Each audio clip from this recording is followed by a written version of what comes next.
Call 1-800-GAMBLER. Can connect you to a variety of resources related to gambling-related issues. 1-800-GAMBLER. 1-800-GAMBLER.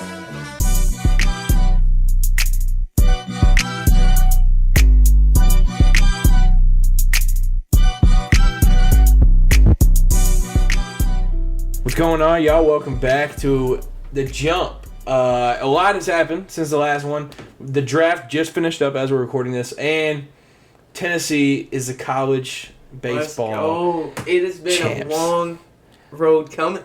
Long time coming. It was only right that we got the man on. First time in a while. It's been a minute. It's But- been a minute. Having a deja vu for sure. Great time for it, though. Yeah. Vol for life on the shirt.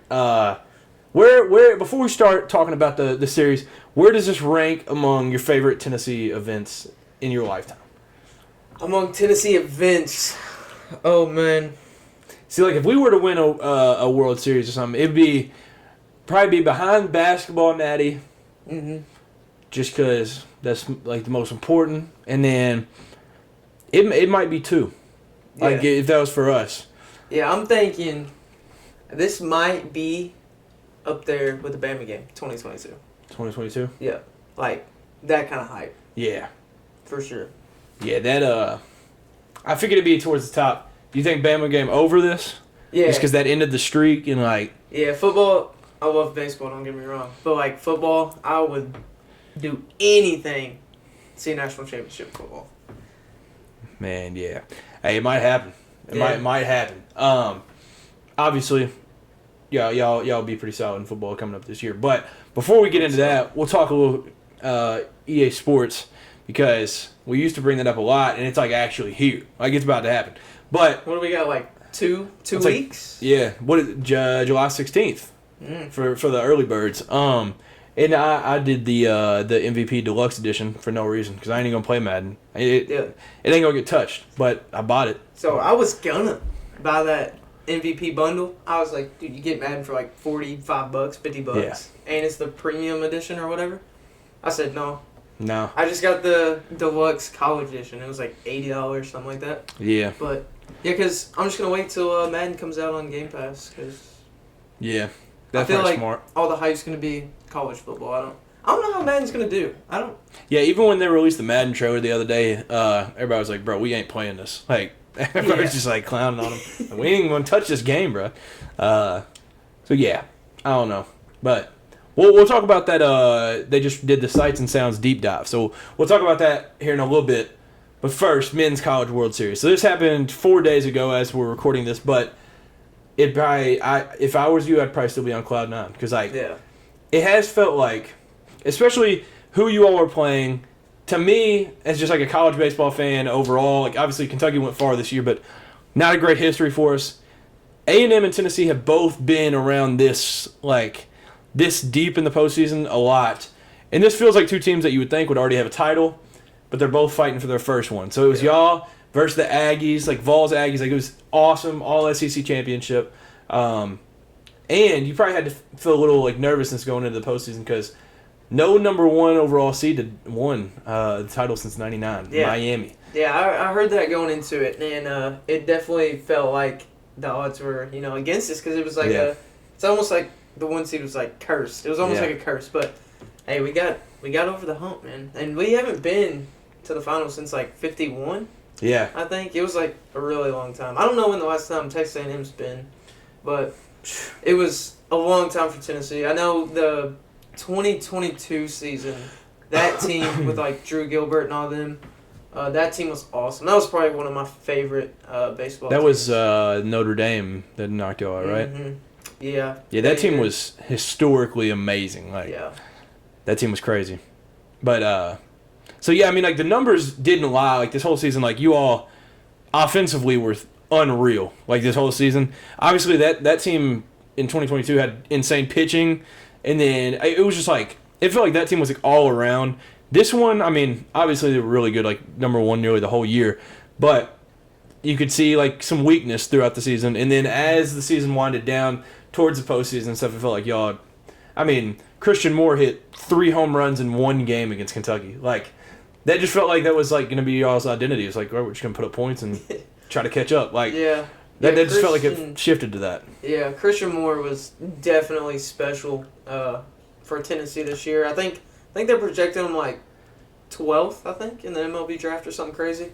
But yeah, coming Game 3, we'll talk about it, I guess, here in a little bit. But Game 3 of this finals was crazy. Christian Moore, bottom of the first, led off with the home run. Yeah. And it got the team going. It like sparked. It's kind of like for Texas A&M in Game 1. They led off with the home run, and you could just tell like the energy, the vibes right there. Yeah. But it was Christian Moore, insane dude. What did he end up with home runs wise? Like 37 by the end of the year? Like 36, 37? It was like up that. there. It was way past the 20 mark. So we had like 4 or 5 guys go over 20 home runs. Yeah, so. First time ever. That's unreal. But yeah, I think his was like pushing 40. Like that one in Game 3, I think got him like 36, 37. Yeah. Unreal season from him. But yeah, like you mentioned, Game 1, Texas A&M, they kind of dominated. Like it was 9-5 in the final, but like we said before this, like there was a couple runs late. Mm-hmm. But you said your confidence didn't really shift. Like you were kind of like, all right, let's just win Game 2. No other option. Like you just got to go out and win Game 2, and that's what the Vols did. But yeah, for sure. I think a lot of Tennessee fans were like that too. Going into it before Game 1, I was kind of nervous. Like Texas A&M was a great team, great coach. Like they beat the hottest team in the postseason, Florida. Yeah. To get there, so they just insane team. And going into it, I was a little nervous. But after like Game 1, I feel like we were nervous too. We haven't been there in a while. Like yeah. But yeah, after Game 1, I was like, well, this is it. Like we have to win, and we don't have a choice. So yeah. Yeah, it did feel like, because obviously you said you all hadn't been to the College World Series since like 1951 or whatever, but it felt like ever since Vitello got there, y'all had been knocking on the door. Like it was like y'all were gonna get one, and then it felt like 2022 was gonna be it, and then that's why like this year it felt like you all had been so good and so dominant recently. It was like, all right, surely they've got one by now. Like, and this was kind of like that's why I think this one was like so like the numbers don't lie in how. Like watch this was 3.3 million people watching it. Game 3, second most all time in College World Series. Like that was for a reason. Like it wasn't just SEC. Obviously SEC like dominates, but like I think the country was tuned in because it's two of like the most iconic fan bases in college sports. Because college sports are predicated on like fan bases, like for the most part. I mean, like it's two of the biggest fan bases. Was two of the best teams the entire year. I know A&M spent some time at number 1 this season. Like, it was just it felt like it lined up like a Hollywood film. Like it was like supposed to be. It was 4 ACC, 4 SEC going into it. Like, and then the SEC came out on top. I mean, Kentucky was. I think like by the time we went out, we were the 4th team out, and it was all SEC to that point. It was like us, Florida, A&M, and Tennessee. Like at that point. Yeah, I don't even think ACC won a game, did they, in the whole postseason? Florida State had to win one because y'all beat them, and then because they were still playing, they lost to. I want to say they lost to somebody, or did they go winless? I was thinking Florida State won one. Either way, yeah, like you said, SEC dominant. Yeah, dominated. So going into Game 3, what were the vibes like for you? Because like Game 1, A&M wins 9-5, then y'all win 4-1, great all around game. What were your like thoughts going into Game 3? Thoughts going into Game 3. I was like, all right, they got one, we got one. I was like, we can do this. Like, Game 2 was probably like a confidence boost. I feel like everybody's nerves were out. But then, some of them came back being Game 3. Like, this is the final championship game. But feelings as a Tennessee fan, it was like screaming every inning throughout the game. Yeah. For sure. Yeah. Like, were you worried about like any sort of choke there? I mean, just getting like your hopes up after Game 1 or Game 2, and then like a big letdown. Like, were you worried at all, or were you like just like the nerves of like, man, we're actually playing for all the marbles right now? I was just like psyched we were even in that position. Honestly, I knew Game 3, like the last game of the season, we're gonna put our best dudes out there, and I was just like, I don't know. I think I was more like excited than like nervous about losing. Yeah, I can definitely see that. So yeah, Xander pitched Game 3, phenomenal, absolutely phenomenal pitching out of him. How many innings did he end up pitching?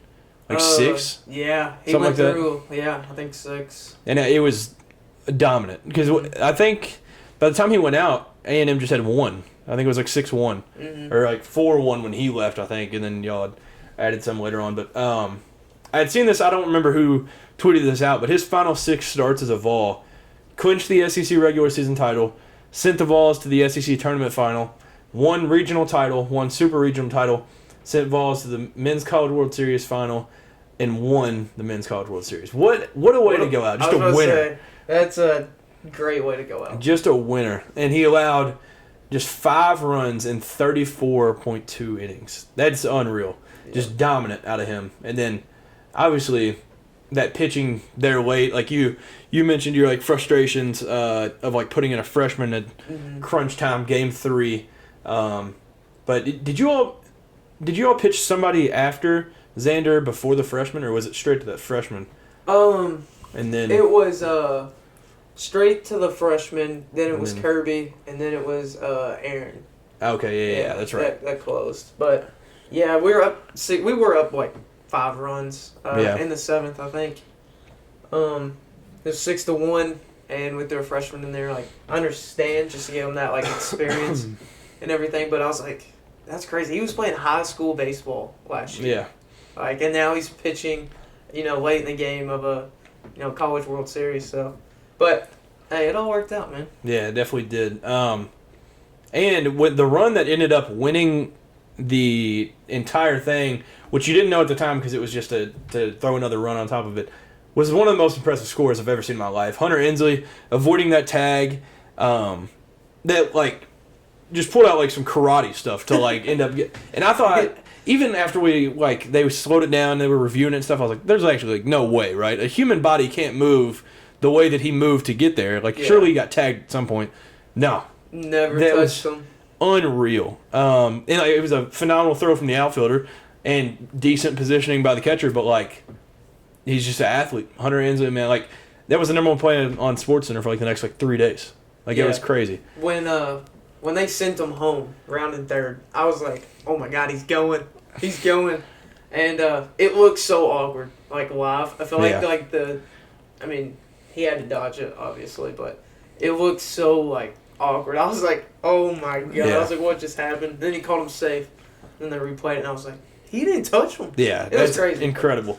And, the dodging is one thing, but, also touching home plate while doing that. Because live, like you said, it looked awkward, and it looked like it was super fast. It was maybe he didn't touch home. Yeah. And then you see the catcher stand up, go try to tag him, and then it slowed down. He comfortably touched home plate, and that was one of the more impressive plays I've ever seen in my life. When people say baseball players ain't athletes, that right there is example A of how athletic baseball players are. It's crazy. Dodge of a lifetime. Yeah, and that was the one that ended up because y'all won 6-5. Without that run. It may have gone into extras, and then anything could happen. Yeah. Towards the end, which I didn't really... we need to focus on the batter. Towards the end, bottom 9, or no, top of the 9th, when the ball got past home plate, and it was a bad pitch, and then we just let the guy on 3rd just kind of cruising home. We didn't hustle or anything, so they made it 6-5. Well, there was a dude still up at the plate. I'm like, dude, what if he just went yard right now? I thought he was going to. That was what was going through my mind. I was like, just obviously you want to get the last out on a batter, a ground ball or something. Yeah. But just for the memories, I guess. I don't know. But we just let him walk across home plate, and I was like...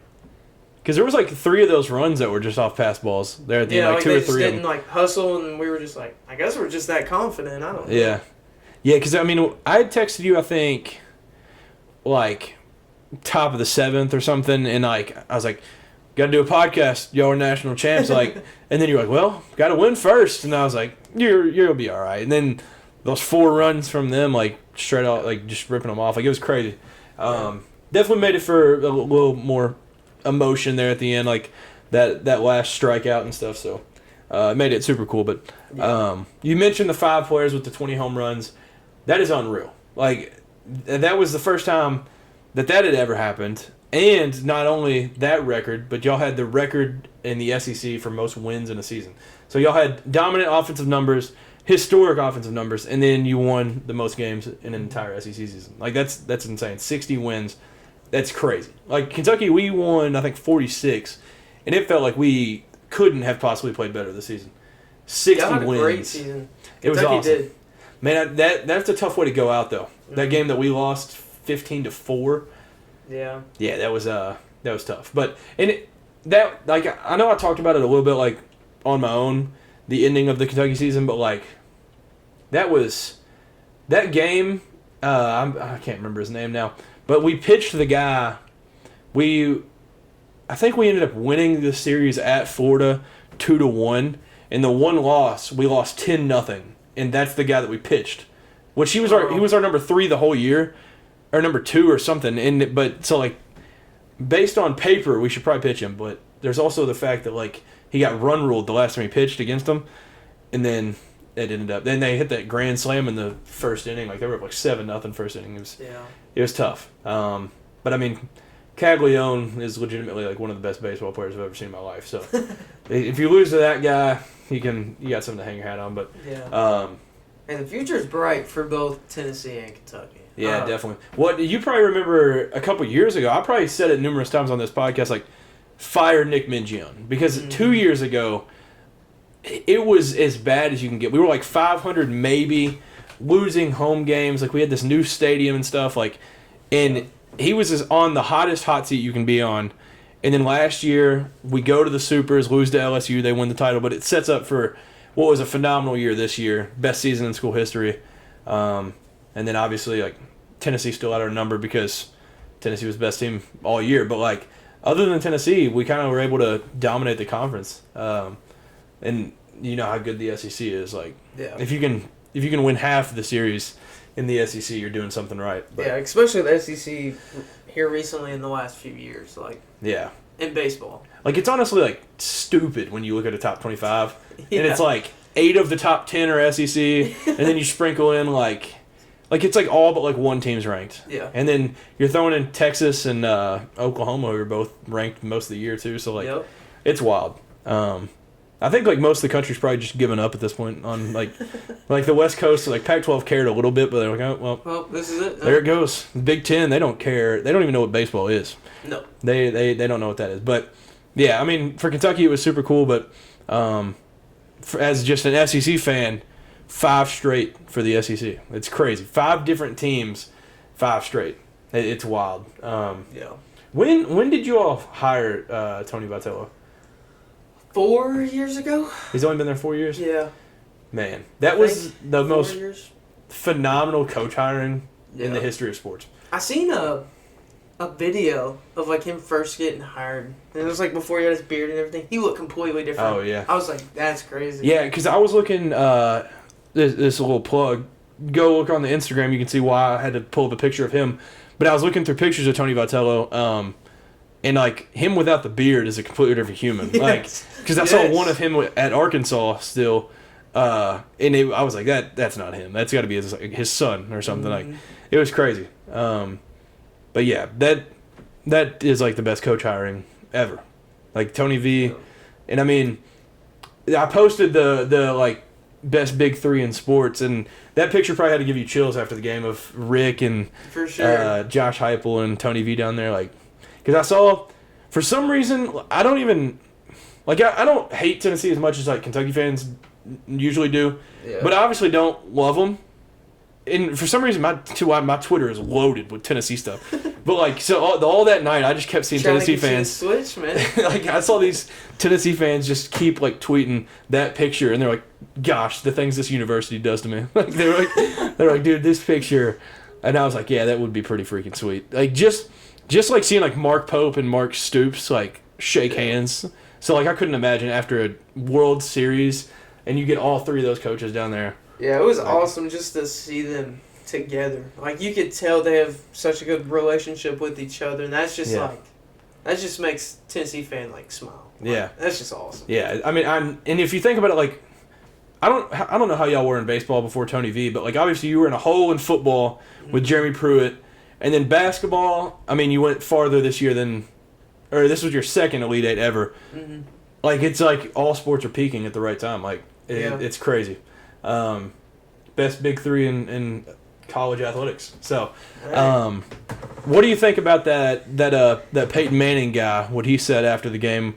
He said, "This will not be the last. Tennessee is coming in all sports." It got me hyped. I was fired up. Heck yeah! Yeah, I love you, Peyton. Yeah, Peyton. I feel like he was saying the perfect things right after the game, right there. Like that was pretty wild. But so what do you think is next? Do you think a baseball title comes again, or do you think football? Well, last time that Tennessee went to the World Series, I think 51 or whatever. No, I think it was 51 when we went to like the the final. Oh, okay. Yeah, but last time we went to the World Series was, I think I seen this somewhere, was we won in '98. We won the national championship in football. Oh, okay. So football. Nico Yamaleava and T. Martin. Same thing. You know what I'm saying? Same thing. Okay. But yeah, I mean, like basketball, obviously it's up over there too, because bringing a lot of guys back. Great transfer class coming in. Like, I mean, I don't see why it can't happen in basketball too. Like, obviously, played the team and lost to Purdue that like went to the national title game. So like, can't hang your hat on that. But like, y'all were outstanding in basketball, and then obviously football. You got Nico. So like, yeah, I think there's a lot to that quote for like Tennessee is coming. Like, get used to seeing the orange tee. I hope so. And seeing it in deep postseason. I'm ready for the fall now. I'm excited. I know. Yeah. Ready for the fall. Yeah, the fall weather, I can't wait. I can't wait till that first Saturday and we wake up and it's like cold. Oh, man. Get a little chilled. So I want to mention this. I don't even know if you saw this. I'm sure you did, just following like Tennessee stuff. Did you see Lane Kiffin's tweet after game one? I actually have no idea. You didn't see that? What are you talking about? No. Okay. Let me get this Nor word do for I word. care what anything this guy says. But yeah. I didn't know if a page had tweeted this. I'm surprised I haven't seen it, though. I know. I figured one of them had put something out. Let's see. So game one obviously wasn't the greatest for Tennessee. Oh, what did he say? So you all had posted your 2024 Men's College World Series Final Game 1 starters. Mm-hmm. And it was 17 hours after that. So after the loss, the next morning, Lane Kiffin tweets, "Good luck, guys. Get off to a great start." Said that about Tennessee. So it was obviously trying to take a shot at him. And I know your love for Lane Kiffin. So. He does it because he thinks he's funny, and he's just not. Yeah. He is not a funny guy. I knew as soon as I saw it, I was like, Cade has either seen this or it's just going to add to the long list of reasons to hate Lane Kiffin. But yeah, a little jab at the Vols, and then y'all won 2 straight after that. So maybe it was a good luck charm, him tweeting. Maybe I just need him to tweet. It sparked the fire. Yeah, maybe Tony V saw it. He was like, all right, fine. Okay, then. Let's go. Yeah, let's go to work then. But yeah, we do need to talk about, for a second, Texas A&M, because y'all beat a team so bad, their coach made headlines. But as a university, obviously, A&M fans are a little bit delusional in every sport. For how delusional they are, you would think surely they've done something. They haven't won a major men's national championship since 1939. Holy. That's pretty bad. That's quite a long time. We're pushing 100 years. But they're pretty loud. So I don't have a hating bone in my body towards A&M, but maybe try to pipe down. Like the football, they think they're a blue blood, not winning anything since 39. Would disagree with that. Basketball, obviously, great year last year. They almost beat Houston. They should probably hang a banner for it. But this is just it's a shocking stat. Like it's crazy. It's a crazy historic university. And not winning a single men's title since 39. That's crazy. And I mean, obviously, this would have been the one, but then Tennessee snatched it from them real quick. But yeah, we were referred to it like right before. Jim Schlossnagle. It might be the biggest douchebag in college athletics right now. Like this dude goes from the night of losing the title, which now he's kind of reversed it and apologized and stuff, but so I'm not going to go too hard, but the night of losing the title this reporter is doing their job at their best, and they're bringing up, do you think you're going to leave for the Texas job? Obviously, it's a pretty big job in college baseball, and they're going to the SEC. It's obviously, you got to ask that question if you're a reporter. Yep. And he flat out pops off. He says, that's actually selfish that you would ask me that question, and blah, blah, blah. And he's like, just being a smart aleck. And at the end of it, he's like, write that. Like, just being a douche. And so I felt really bad for that reporter. Like, that person is just doing their job, and if they don't ask that, they're doing their job bad. Like, they got to ask that question. And a measly 18 hours later, it comes out that he's taking the job at the University of Texas. So, what were your like initial thoughts? Were you like, wow, we broke A&M? Like, were you just thinking, I was like, wow, that reporter's never going to want to ask another question ever again. Yeah, I felt really bad. I felt so bad. I was like, dang. But yeah, I was like, oof. Him leaving for Texas, like, what do you think you should say in that moment if a reporter's asking you that? Asked, and you're thinking in your head, you're like, yeah, I probably will. I would say something along the lines like, the offer's not off the table. We just lost, national championship. Yeah. Like, we need to take this in, and I wouldn't say yes or no. I would kind of leave it like up, Yeah, leave it hanging. Yeah. Yeah, I feel like that was that would be like one of like 5 billion things that were better than what he actually said. Because like, I would have just been like, look, man, we just lost this. My mind and heart is with these players right now. Right. But no, he's like, I left my family for this job. I'm not ever going to take another job. You shouldn't ask me that question. You're an idiot. That's basically what he said. Yeah. And then takes that job 18 hours later. It's wild. But maybe he's got like a side quest and he's trying to coach at all the Texas schools because he's got TCU, A&M, and now UT marked off. So, I mean, obviously it's a big get for Texas, but like he'd only been at A&M 4 years, and I mean, it was weird because like it felt like the sports world had A&M's back for a day, like when that happened. But he did come out like today and apologize, and he was like, I definitely shouldn't have said that at all, and all this stuff, but. It was still done. I bet that reporter is definitely rethinking.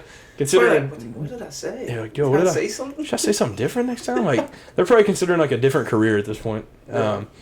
And then I think this should be the last thing I want to reference because we had a nice debate the other day.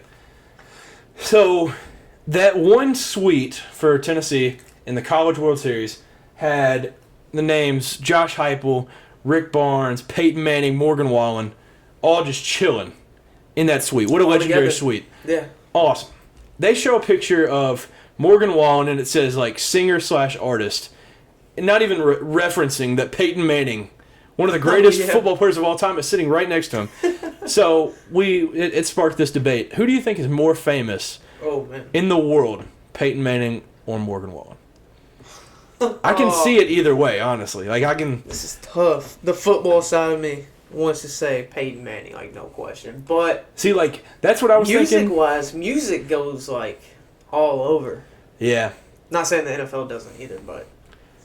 But then you got to think like there's even people in the U.S. that don't know Morgan that like music, but they like rap or something like. True. They like a different genre. But there's also non-sports fans that wouldn't know Peyton. But Peyton's done a lot of advertising for different companies. Papa John's. What is it? Is it Allstate that he did? Whatever insurance company it was. So he's done his fair share of commercials. So people have probably seen him. And then he obviously does the Manning cast. So he's always on the TV. Yeah. I gotta say, I'm going with Peyton Manning. Peyton? Yeah. Yeah, see, there's really no way to judge it because I was like, all right, let's just look up like who has more followers on each social media platform. But obviously the younger person will probably just have more. Right. Morgan had like 7 million, and then Peyton had like 700,000 or something. I was like, really? I was like, well, that's probably that probably doesn't tell anything. But yeah, I just thought it was an interesting question because like they showed that's a good question. Yeah, that's a good question. I don't because obviously whenever you bring up like the most famous people in the world. Like, where somebody 99 years old and somebody 5 years old would know him. You're talking like Snoop Dogg. Somebody probably knows Snoop Dogg. Yeah. Taylor Swift. Yeah. I don't even know who else. There's not many.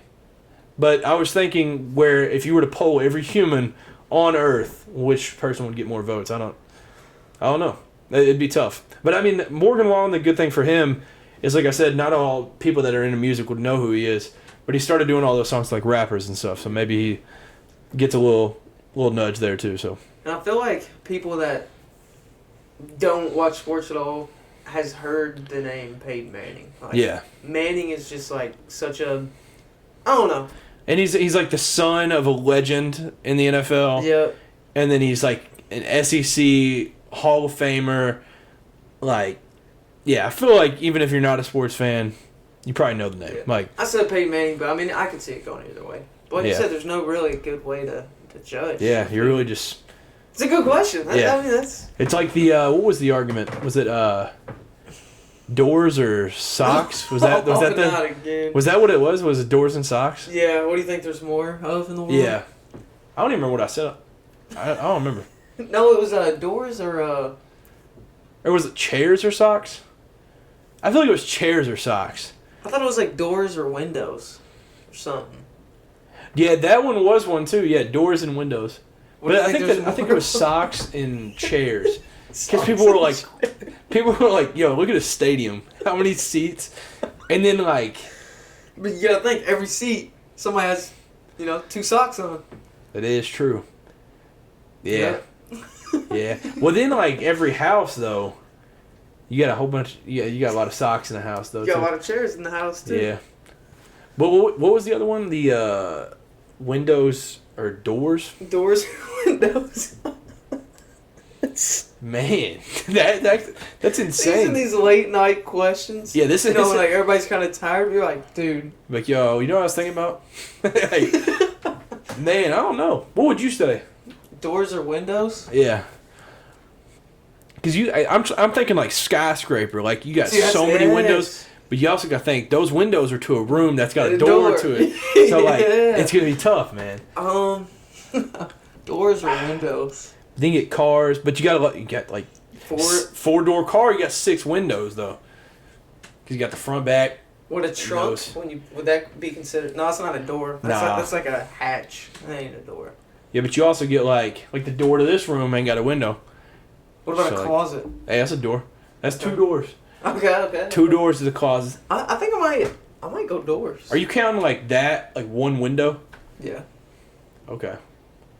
Might be doors. I'm gonna say doors. You gotta think like in arenas too. All those doors ain't got windows on them. Like inside the arena. It might be doors.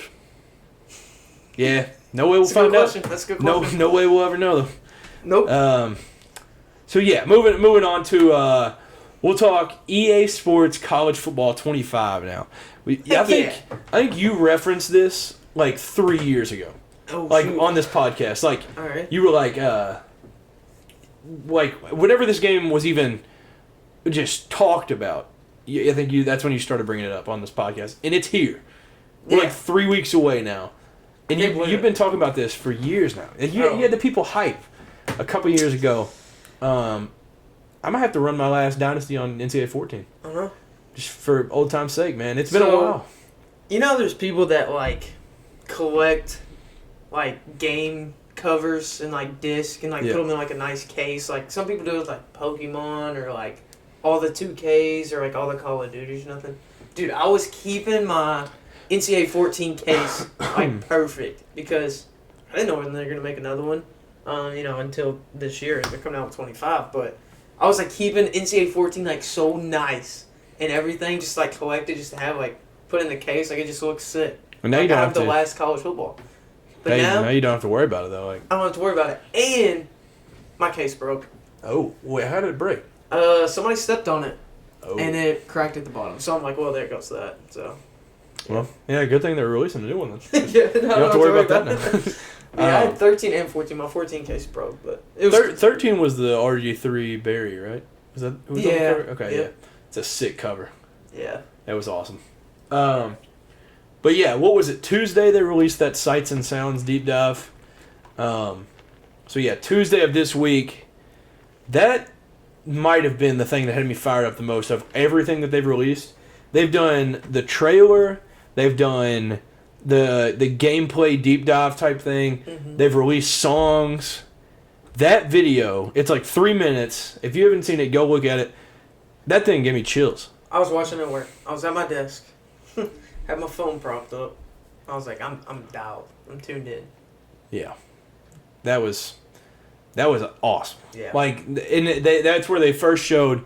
Yes, the checkerboard in Neyland will be happening. That was sick. And it was awesome. The striped stadiums. They showed like that was actually so sick. The like how they do the animations, like the guy like going down the hill after touching the rock, and it was like just normal dudes like doing it. Like I want that job. I want to do that job.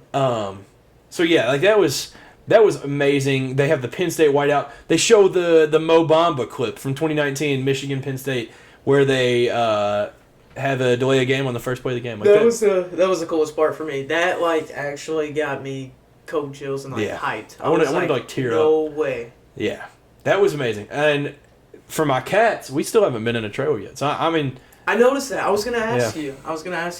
I'm kind of fine with it, but like the thing that if y'all haven't watched it yet, there's a quote at the beginning that Kirk Herbstreit says, "Every team is somebody's favorite." Yes. So it's not like I'm not worried about like them not perfecting what Kentucky does because in that they have freaking Kennesaw State with their own type of announcement. Yeah. I think they'll be taking care of Kentucky. So like I'm not worried about it. You'll be hearing Waka Flocka for sure. I really hope Grove Street's in there. That would be I'll be so fired up that first night. I'll be in my room screaming it. But yeah, I think they'll do fine. But it's weird to me that like WKU was in it before Louisville and Kentucky were in it. Yeah, that is. Like, because Louisville and Kentucky haven't been in it. I wonder how they decide what teams are gonna show or not. But I don't know. It's got to be something random because like they've showed Penn State numerous times, Ohio State a couple times, Tennessee a few different times. Like they showed like Georgia Tech twice. Yeah, like what? Like they showed Duke a lot, like Duke football. Like bro, like but like I said, I'm fine with it. I think it's gonna be cool. Like once, like, dude, I've heard people talk about like the stuff that was in that deep dive or whatever. Like most of that is stuff that people are gonna skip. Like they'll just be pressing A and skip that stuff. Oh, man. At least the first few times, I'm just watching every single second. Oh yeah, for sure. And I watched. I wish I knew this guy's name because he makes phenomenal YouTube videos. But he was like reviewing it and like watching that. And he was like, he said that he wanted to note that like all those. Eric Mayweather or whatever. It was like Eric something. It was like Bordeaux or it was Bordeaux something. Oh yeah, the guy that makes all the college football like dynasty videos. Yeah. Him. Yeah. Which I also didn't know he's a Kentucky fan until this video. He made a video on this. But he had noted that like all those like little things like yeah, it's super cool to see it in that. But he said when you're like playing the game, it's a billion times better because it's like a minute long that like they'll be running out of the tunnel. Like it's not like a 3-second clip. Like it's like a minute and you can watch that whole thing happen. So he mentioned that and I was like, I'll watch Tennessee run out of the tee every time. I'll watch that full thing. I'll watch freaking Duke run out of their tunnel. I'll do the Baylor running across their field. Like I'll watch every second of it, and I will. That's awesome. This won't be David Aldridge just getting skipped. I'm gonna be watching these. These are gonna be awesome. Did you have any other takeaways or anything from that deep dive, like that video? From the deep dive, or anything up to this point, like anything that's just had you fired up, because it feels like every announcement. The people that played early and the YouTube videos that I've seen or like clips of, I heard Jalen Milroe is like insane. Really? Yeah, I heard the people that's played are like, this dude is nuts on this game. So I hope that they nerf him a little bit. Like yeah. I mean, he does have like a linebacker build. Yeah, I'm hoping some players just aren't like OP. I mean, obviously, the better players need to see some skill difference, obviously, but I hope there's just like somebody that's not just OP. Yeah. I heard running is like gonna be pretty OP as well, like running with the quarterback and everything. Okay. I heard like scrambling is gonna be. So who do you think the most likely guys would be to like be OP? Like Zachariah Branch, USC. Yeah. Barryon maybe. Yeah. His speed. Yeah, I could see the Jalen Milroe. Like he's like strong, super athletic, insanely fast. Like, it's still so goofy to watch that LSU game where he would have those plays and he'd turn it upfield. It was like, oh my gosh, dude. That's the fastest human that's ever walked the earth. Yeah. I'm trying to think who else, like, I mean, like, I could see a world where, like, Deion Walker for Kentucky could be, because he's, like, 6'7" on the D-line and moves, like, insanely fast. Like, I can see something like that. James Pierce for Tennessee, like. I've also heard that a lot of people, and this is from a YouTube video, people that played early, that a lot of people are going to have to learn two things. One is the kicking. They said kicking's, like, weird. Impossible. They literally said it's impossible. I'm like, that's kind of scary. I kind of like it, but I kind of don't at the same time, you know what I mean? Because I'm going to be heated if I miss, like, an extra point there at the end. And they said a lot of people are going to be frustrated with the passing. They said it's going to be, like, a lot harder. Timing and stuff? Yeah, because the new flick thing, if somebody's on defense, they can switch. They said it's going to... A lot of people are going to be frustrated at first, but they said you can definitely, like, learn how to pass. But yeah, I think I'm excited. I don't think it's going to be like any other game we've ever played. Yeah. Madden's cooked, man. Madden's... They're done. John Madden just passed away and his game's going to perish. Man. Poor guy, man. Like, nobody's playing that. Like, nobody across the country is going to touch that game. Everybody's going to be playing college football, man. Yeah. So what else? So today, as of this recording, we got the overalls, offense and defense. Did you see these? I did. Okay. What were, like, your thoughts? I thought it was... I think Georgia being a 94 offense, tied for the best offense in the country, was a little bit of a... I would put it more like 91. Like, obviously, they're going to have Carson Beck, who's going to be a freaking Heisman contender. They have Montrell Johnson from Florida. They've got, what's-his-face from Mississippi State a couple years ago. Like, they're going to be good. Oscar Delp, I'm a huge fan of Oscar Delp, too. Like, their offense can be good, but being tied with an offense of Dylan Gabriel and Troy Franklin, I just don't. That doesn't sit right with me. Like, I feel like Oregon, and I think Ohio State's offense kind of got disrespected in that too. Mm-hmm. I just think Georgia should be 3, 4, somewhere around that range on offense at least. That was my kind of takeaway. And I thought, obviously Nico has to, like, prove himself, but I thought Tennessee would make their way on that offense, at least in the top 25. Yeah. Tennessee wasn't in the top 25 for offense or defense, which defense is somewhat understandable. It's gotten better. I guess they're basing it upon this coming year, right? Yeah, because they said they're, like, gonna adjust throughout the years and stuff too. Which I'm not too mad. I was, like, when I first saw it, I was like, dude, that's kind of whack. Like, that's crazy. But I'm not really. After thinking about it, I'm like, yeah, we have, like, brand new quarterback. There's a lot of questions. I mean, we do have some returning players, and the defense I can understand. We do give up a lot of points sometimes, but. And I don't remember where Missouri was on there, but I do remember that Miami was above them, which is ridiculous. Which they will have Martinez and Cam Ward, but I don't know. Miami, I don't think their offense can be, like, better. Like, Missouri brought back everything, other than the running back, but, like, they brought back that entire offense. Like, that's going to be one of the best offenses in the country, I think. So I think that was a little disrespectful, but I don't know. And honestly, like, with just how Jeff Lebby's system is, like, being an Oklahoma offensive coordinator, QB coach and stuff, like, in their spring game, Mississippi State scored, like, 70-something points. Like, I don't think it would have been crazy to just see them in the offense. Like, obviously the defense is not going to be good as Jeff Lebby, first-time head coach, but, like, that offense, I wouldn't have hated to see that one on there because, like, they're going to score. Like, they might win 4 games next year, but dang it, they'll lose by 5, 65-60. Like, they're gonna score. So I wouldn't have hated to see that one. I didn't expect to see Kentucky on either. Maybe the defense, just because Brad White, I think every year but 1 year since he's been our DC, we've finished below top 11 defense in the country. So I would have liked to see us on defense, but definitely not offense. Everybody's unproven to this point, and a lot of new faces on our offense. But I thought Tennessee kind of got snubbed. I think I'm not so mad about the offense and defense thing as I am like toughest places to play. I know being a little biased, but yeah, I kind of forgot about that. We got to talk about that. Yeah, toughest places to play. Those came out 2 days ago? That was 2 days ago, wasn't it?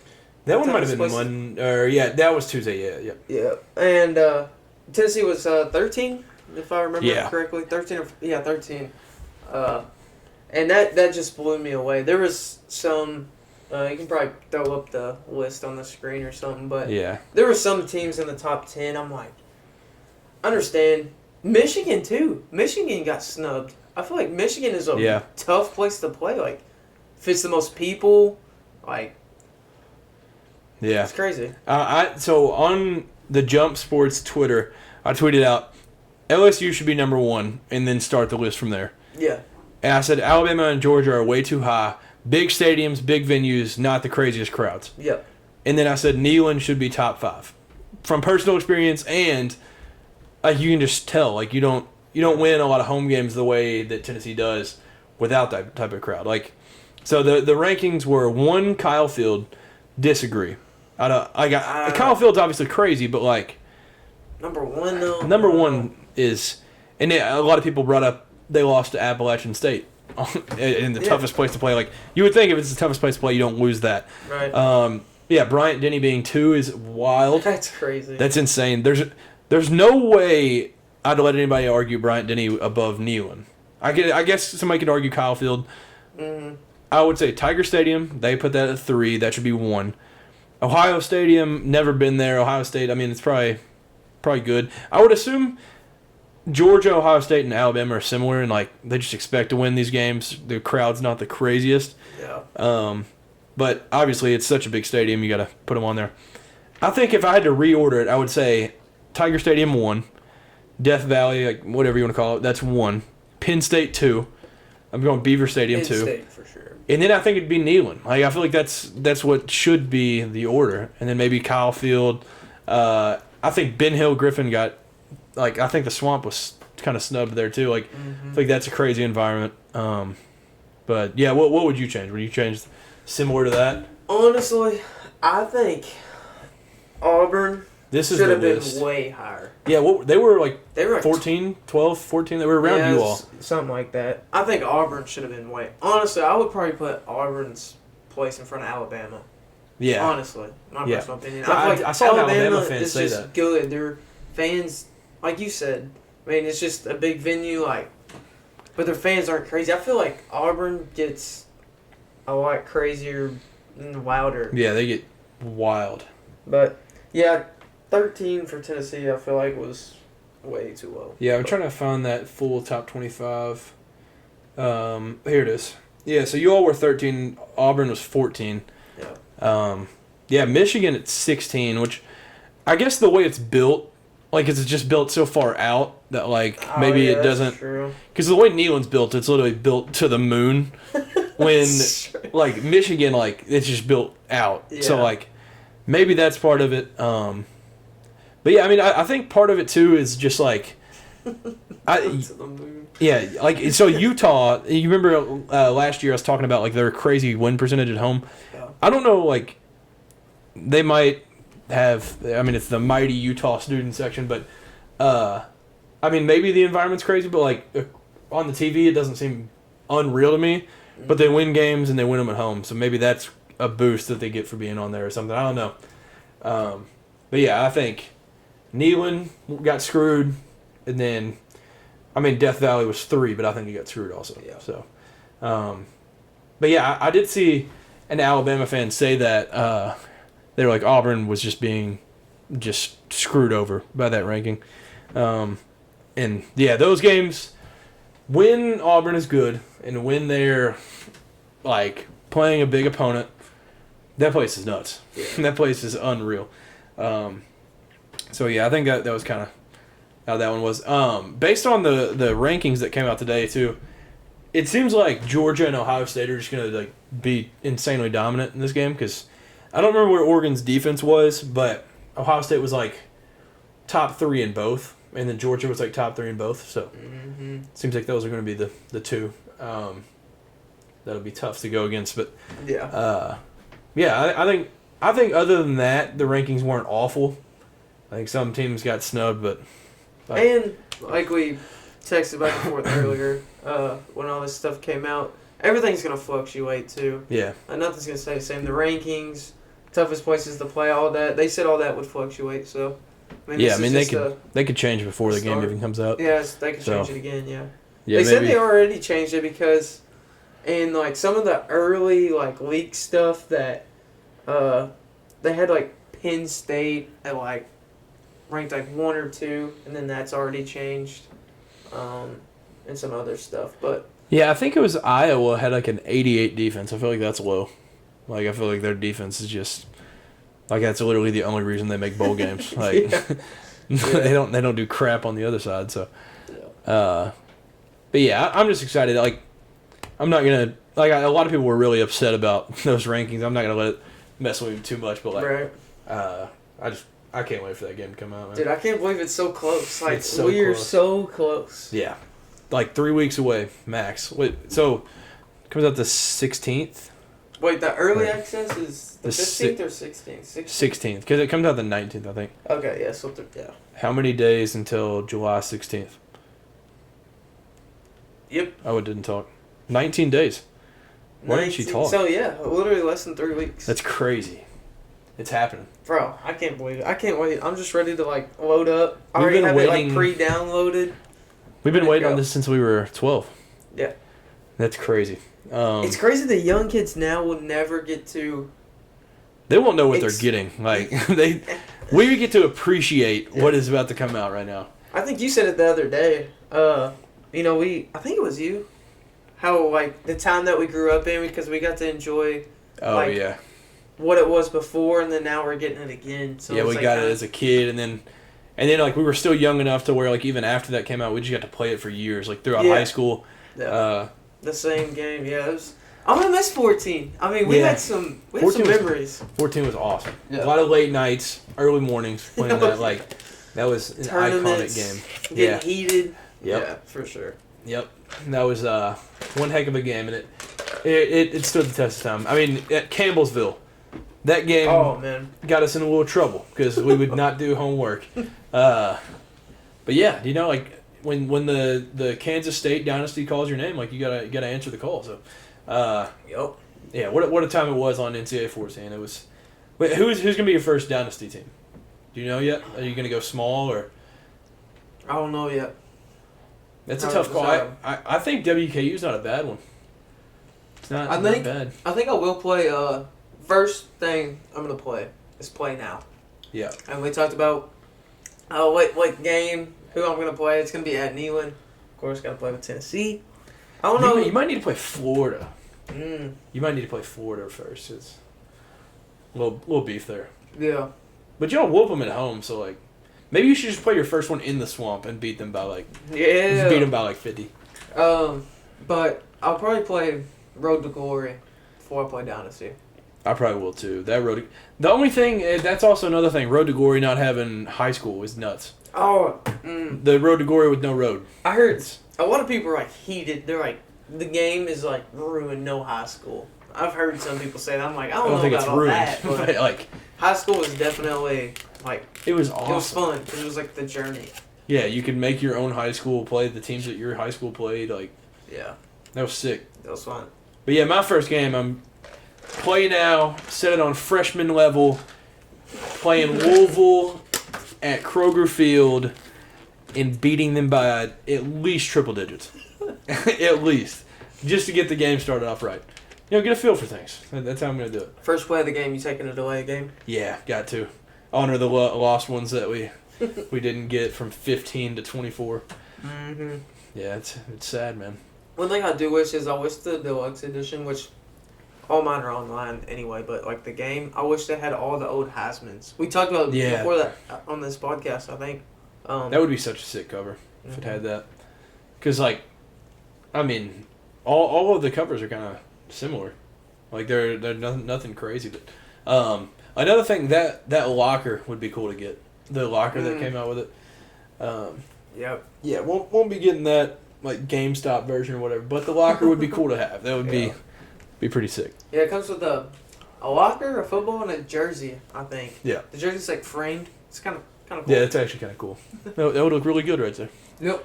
It would look beautiful. So now to the NBA draft. Not a whole lot to say here because this was probably the worst draft in NBA history. Just being honest, like this is the most least exciting number 1 pick of all time, probably. Like they didn't even know who they were going to pick till 5 minutes before. Like there was actual talk of Reed Sheppard going number 1. As a Kentucky fan, that would have been sick. But this 6'3" white kid from London, Kentucky, going to go number 1. That's a bad look. That's a really bad look. But number 1, Zachary Rizachet from France. The French are taking over. They're going to have a dominant world team here in a couple of years. Yeah. Victor Rizachet, Alex Sarr goes 2 to the Wizards. They're gonna be tough. Yeah. But yeah, Reed Sheppard goes 3 to the Houston Rockets. It's huge. That was awesome. That was really cool to see. That's a guy that when he was leaving high school, he was a 4-star. People were like, man, it's gonna be cool to have a guy for 4 years. We never get these type of guys. It's gonna be cool. He gets to stay and grow in the program. Little did we know he would lead the country in 3-point percentage and go number 3 in the draft. That's crazy. So that was super cool. Then, not going to read all the names. The next pick for one of our teams was Kentucky has Rob Dillingham go 8 to the Spurs and then gets traded to the Timberwolves, which I think is an even cooler fit. I think that backcourt of him and Anthony Edwards is going to be cool. And it's already a contender, and he can kind of give him a spark off the bench. And so I think that's an awesome role that he's going to have there. And their jersey literally says Aura, so I think it fits. I think it fits him. And then the highest pick since 2002 for the Tennessee Volunteers, Dalton Knecht. DK. Where does Dalton rank in your favorite players? Is Kennedy your favorite player? Kennedy Chandler, is he your favorite in your life? In my life. Or is Admiral above him or? No. I just know you loved that team, that Tennessee team. Oh, dude, that team was awesome. Yeah, I'd probably say Kennedy. Kennedy. He's He was dope. He was dope. Where would Dalton rank though? Do you think probably man, top 5? Have to be. Yeah, for sure. he was fun. Even as a Kentucky fan, just watching him because I think he had 39 points in a game 3 times. He scored 40 one time. He had 37 at North Carolina. Yeah, he might be right behind Kennedy. He might be my number 2. That dude's just I'd put him in top 30. And you got to respect the reason that he came to Tennessee. He said, "I suck at defense." Rick Barnes, good defensive coach. So it was respect, and then he still got his buckets there. So. Yeah. And what a path for him. He went JUCO for 2 years, went Northern Colorado for 2 years, and uses his final year of eligibility. He goes to Knoxville and has a season out of a movie. All the accolades that he had. So yeah, I think it's cool, but it was kind of sad because he dropped a lot. We mentioned that earlier. A lot of mock drafts had him easily lottery, and then no later than 10, and he drops to 17. But the fit works. Obviously, he's going to. If the coaches in the NBA had a 3-point shooting contest, my money is on the guy that's gonna be coaching him, JJ Redick. And I think that's Dalton Knecht did say that he would watch film with Rick Barnes of JJ Redick when he was in college. That's and then crazy. Full circle moment, he gets to play for him. So that's cool. And I mean, JJ said as soon as they drafted him that he was already drawing up plays and stuff for him, drawing him after timeout plays. So he's gonna be a real piece for this Lakers run, and I think it's awesome. It's gonna be cool. He looked good in the purple and gold too. Yeah, all those jersey swaps. Yeah, I liked it. I think it's a good fit. Yeah, I think it's awesome because I did see. I think it was Skip Bayless gave him the comparison of Mike Miller, who won a couple rings with LeBron. Mm-hmm. So I think it's cool that his comparison, Mike Miller hit 7 or 8 threes in a closeout game in the NBA Finals with LeBron assisting those to him, and that could be a similar role for Dalton Knecht. So. That'd be sick. And obviously, as long as LeBron and Anthony Davis are on the team, they're a contender. So he gets to go to a contender, and you get to see him in the playoffs. So obviously, he had a great run with Tennessee in a great 1 year, and he showed a whole lot of love to Tennessee for being He did. For only being there 1 year. He did, yeah. Yeah, he shouted out the baseball team. I was going to say, yeah. He did. And then that jacket was sick. Oh, yeah. Like that. When the guy got all my accolades over here, and then repping Vol Nation. It was 18 awards on this side, and then it was the Tennessee logo, the state flag, like all of that. It was awesome. But yeah, Dalton Knecht, what a run at Tennessee, and then it would have been cool to see him go higher, but going to the Lakers is pretty cool. Mm-hmm. That's a pretty cool place to end up going. Other than that, in this draft, so obviously I mentioned Rob going to the T-Wolves, and they take Terrence Shannon later on, 27. Obviously, part of why he dropped in all those mock drafts was because he was still fighting the allegations of rape when he was at Illinois, but he's not guilty. And I mean, falling to 27 is kind of wild. That is the bucket. Like I think he'll be really good for them.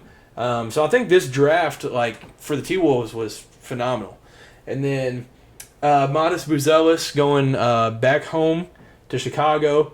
So I think it's going on like 30-something years now. Chicago has had a player from the city of Chicago on their roster. Wow. And the only time it got close to not happening was that half a season that Dwayne Wade's on there. And he's from Chicago. So and he's from Chicago, so they'll keep that going. And I mean, we'll see how I don't really know what the Bulls are doing, if I'm being honest. Like, they just traded. They had one of the worst trades I've ever seen in my life. They traded freaking Alex Caruso, their best defensive player, possibly their best player overall, for Josh Giddey, who's, I mean, younger, maybe has potential. But it's to a team in the Thunder that have like 18 billion picks, and they didn't get a single pick. It was just straight up. Yeah. So that was stupid. And then they're about to lose Zach LaVine. Like, it just looks like that's about to end. And then, I think they're just like, I think they want to stay wild card. Like, they just want to stay like, I don't know what the goal is for them, but yeah, I guess we'll see. I don't know. Zach Edey going 9. That was interesting because people thought that he wouldn't even get drafted a few months ago. Khalil Ware going 15 to the Heat. I like that. Outside of that, it was kind of a weird first round. A lot of weird names being thrown out there. Yeah. Filipowski ends up falling into the second round. And there's a whole lot of drama with him. If y'all haven't heard about that, look it up because I would butcher it if I tried to. There's something about, like, he's not even talking to his family right now. Oh, wow. So, whatever the reasoning is, y'all can look that up and find that out. But Filipowski going to the Jazz at 32. Other than that, well, Antonio Reeves got picked. 47 to the Pelicans. So that'll be super cool. And your guy, Jamal Shedd, got drafted to the Raptors at 45. Yeah. So just lockdown defense there. So lockdown in Toronto now. Yeah. Nobody putting up points in Toronto. I don't even... How did we go this long in the draft without... Bronny James did get drafted. Hey, 50... Dalton Knecht's teammate. Something? 55. Yeah. Yep. So the first father-son to play in the NBA at the same time. And they're on the same team. They did. What, is it the same time? It's at least the same team. They'll be playing on the same team. Yeah. Yeah, that's nuts. I guess insane. And I mean, it didn't even look like he was going to end up getting drafted. So ends up going 55 and teams up with Pops. Now, I did see a question the other day on Twitter. How do you think he calls out screens? Do you think he's like, "Hey, Dad, screen left"? It's going to be awkward. It's going to be weird. Yeah, that's kind of weird. Yeah, I don't know how he's gonna say it. Hey, Dad, pop. Like, it's gonna be something. It's gonna be an interesting little run there. But yeah, that's it for NBA draft recap. I'm trying to think if we missed anything during that. Well, I do want to mention that the Tennessee baseball stadium that y'all are about to have done is sick. Yeah. Like, how much money is it about to cost? It's like $100 million. Like, I think, yeah, around there. That's a lot for a college baseball stadium. It's a lot.